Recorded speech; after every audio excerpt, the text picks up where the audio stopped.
versículo, faz tempo que eu não vejo, que é lá em Salmos 27, 14. Porque Deus, Ele sempre nos prepara, né?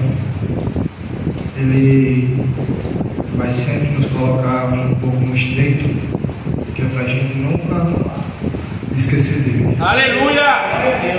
Ele gosta de provar seus filhos. E em meio ao deserto, Ele sempre vai te dar força. Aleluia!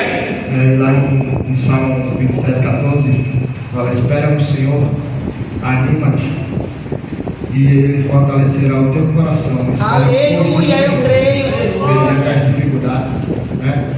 Devemos clamar, chamar pelo nome dele. Aleluia. Agradeço pela oportunidade. Amém. Aleluia.